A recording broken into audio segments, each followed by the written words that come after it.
Começou hoje o Fórum de Lisboa, mais conhecido como Gilmar Palusa, organizado pelo decano do Supremo Tribunal Federal, Gilmar Mendes.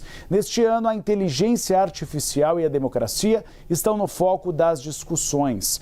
Representantes dos três poderes participam do evento e o nosso Américo Martins, ele acompanha tudo e traz os destaques. Américo, inicialmente eu gostaria que você trouxesse os destaques do evento e nos dissesse, porque houve muitas reportagens na imprensa que por causa do escândalo do Banco Master, esse tradicional evento está mais esvaziado do que anos anteriores.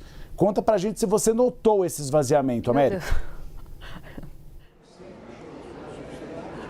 Olá, Uribe, muito boa tarde para você, para a Tainá, para todo mundo que está com a gente.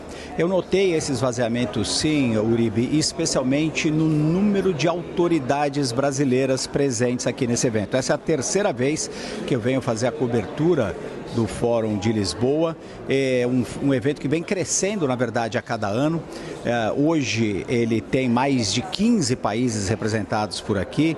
Temos mais de 2.000 inscritos para acompanhar as discussões e dezenas de painéis. Temos, portanto, uma representação internacional que é maior do que existia anteriormente, mas o número de autoridades brasileiras presentes é menor nesta edição. Por exemplo, nós temos apenas 2 ministros do Supremo Tribunal Federal representados aqui. O próprio ministro Gilmar Mendes, que é o organizador do evento, e também o ministro Alexandre de Moraes. Um terceiro ministro do STF, que viria, o Flávio Dino, teve que cancelar a vinda a Portugal por conta de um problema de saúde. Ele quebrou, teve um problema no pé. Para você ter uma ideia, no ano passado nós tivemos 5 ministros do STF por aqui e no ano anterior 6. Além disso, a gente também teve uma diminuição muito grande de ministros de Estado. Nesta vez nós temos apenas 2 ministros representados. O ministro das Minas e Energia, o Alexandre Silveira, e também o ministro da Justiça, o Wellington César Lima e Silva. Nenhum outro ministro presente por aqui. A gente já teve, por exemplo, em anos anteriores, até o vice-presidente Geraldo Alckmin e a presença até do presidente da República de Portugal na ocasião. Apesar disso, a gente tem sim uma representação muito grande de pessoas acompanhando, representantes do mundo jurídico, do mundo político, de várias outras empresas. Agora, uma das razões, como você colocou, Uribe, é a questão da polêmica envolvendo o Banco Master, e também uma outra explicação que eu recebi por aqui é que muitos candidatos nas eleições desse ano resolveram ficar longe aqui de Lisboa por 2 motivos. Primeiro, para ficar longe de qualquer tipo de polêmica, eventualmente relacionada a Banco Master, e também por conta da própria campanha. Debatido por aqui, Uribe e Tainá, 3 grandes temas eu destacaria. Em primeiro, um que é relacionado diretamente ao tema oficial do evento. O tema é Nova Ordem Internacional, Tecnologia e Soberania. Portanto, tivemos muitas discussões jurídicas, políticas, até ideológicas, com relação à necessidade ou não de se regulamentar a inteligência artificial, as redes sociais, o ambiente digital. O ministro Gilmar Mendes, logo na sessão de abertura, no seu primeiro discurso, disse que o que nós estamos vivendo hoje é uma espécie de tecnofeudalismo, onde os senhores feudais seriam as grandes empresas de tecnologia, as Big Techs, que têm controle de tudo, dos algoritmos, por exemplo, e por outro lado, teríamos os servos digitais, como na época do feudalismo, que são todas as pessoas que usam o ambiente digital sem ter conhecimento de como as grandes Big Techs vão usar, por exemplo, as suas informações. O ministro defendeu, para surpresa nenhuma, a necessidade, claro, de se regulamentar o ambiente digital. Ele disse que não é possível você, um bordão dele, inclusive, ele fala isso com muita frequência, você não pode confundir liberdade de expressão com liberdade de agressão. Um outro ponto muito importante também foi a questão do PCC e do Comando Vermelho, que foram classificados como entidades terroristas pelo governo dos Estados Unidos. O ex-ministro da Justiça, Ricardo Lewandowski, também ex-ministro do STF, foi muito claro, foi o que mais defendeu a ideia de que isso é um ataque contra a soberania do Brasil também pode gerar problemas para a economia do país. Por fim, também aconteceram algumas conversas sobre política. O presidente do PSD, por exemplo, Gilberto Kassab, está por aqui, disse que a intenção do seu partido é aumentar muito a bancada, obviamente, nas eleições, a bancada no Congresso Federal, e ele defendeu o candidato do partido, Ronaldo Caiado, dizendo que ele é o único candidato que, aspas, do Kassab, não tem problemas. Por isso, eles deveriam investir nisso. Mas o que chamou muito a atenção, especialmente de manhã, foi o debate sobre tecnologia. Vamos ouvir o ministro do Supremo, Gilmar Mendes, falando sobre essa tese do feudalismo digital. Nessa configuração, o poder não se estabelece mais pela livre concorrência entre capitais, mas pelo domínio absoluto exercido pelas plataformas digitais que monopolizam a atenção coletiva, ditam comportamentos e extraem rendas tanto de usuários quanto de empreendedores. Os cidadãos assumem a condição de servos digitais. As empresas pagam taxas para operar nas plataformas administradas pelos novos senhores da terra, as Big Techs, que hoje pretendem subjugar e ver curvados diante de si os próprios estados. O diagnóstico ameaçador e alarmante interpela diretamente a todos nós, democratas. Estamos diante de uma concentração de poder econômico, informacional e político nunca visto. Dessa forma, se impõe ao constitucionalismo, em sua peleja secular contra o poder desmedido, inaugurar uma nova frente de luta. A gente tem uma fala do ministro Alexandre de Moraes, também ele participa do fórum e nessa fala reforça o desafio das instituições em tempos de inteligência artificial. Defende a regulação das redes para manter a democracia e a liberdade de expressão.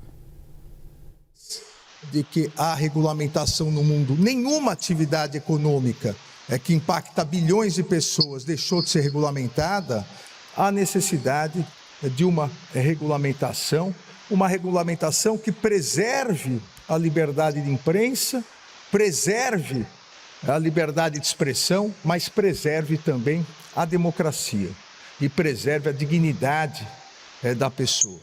Não é possível mais que as redes sociais continuem, em muitos aspectos, sendo terra de ninguém, em que as pessoas, de forma covarde, por pseudônimos, ou números, ou perfis falsos, instiguem crianças e adolescentes a suicídio, a automutilação, pratiquem crimes, discurso de ódio, discursos nazistas, fascistas, ataquem as instituições, ataquem a democracia.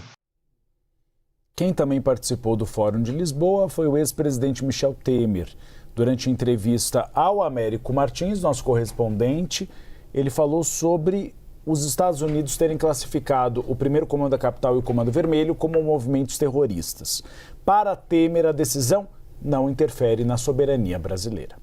Eu acho que não afeta. Você sabe que, evidentemente, quando há um decreto dessa natureza, evidentemente isso será discutido, conversado e levado adiante com as autoridades brasileiras. O que não se pode permitir é, exata e precisamente, uma intervenção direta nas questões internas do país. Mas que haja uma conexão, e eu confesso a vocês que o ideal dos ideais agora seria que os órgãos de segurança pública do nosso país fizessem imediato contato com os órgãos de segurança pública dos Estados Unidos para trabalharem juntos. Porque esta questão do crime organizado hoje se internacionalizou. Não é uma questão apenas do nosso país. E se internacionalizou, é possível que vários países possam ter interesse. Ora bem, se os Estados Unidos querem dizer que é terrorismo, o fato é que é crime organizado. E se é crime organizado, os dois países devem trabalhar juntos. Isabel Mega tem uma frase que minha mãe costuma repetir, que é: toda ausência é atrevida. Eu achava que era do Nelson Rodrigues, não sei, eu adoro o Nelson, mas não consegui ainda atribuir a ele. Aqui é um autor desconhecido por enquanto. Mas é verdade, Isabel Mega, a gente sente falta das pessoas e tem uma pessoa que está no cerne das discussões hoje, que é ele, Davi Alcolumbre, presidente do Senado. Não foi convidado, decidiu não ir, tá por onde, Isabel Mega? Tá pelo Amapá. Fazendo Afinal campanha. de contas, né, é campanha política, né? O Américo estava chamando a atenção para a gente que esse ano está mais esvaziado. Dá para a gente atribuir a proximidade da eleição. As campanhas estão mais encurtadas nos últimos anos, então a pré-campanha é muito importante também para quem está, mesmo quem não vai disputar, mas para quem está mergulhado, né, nas eleições.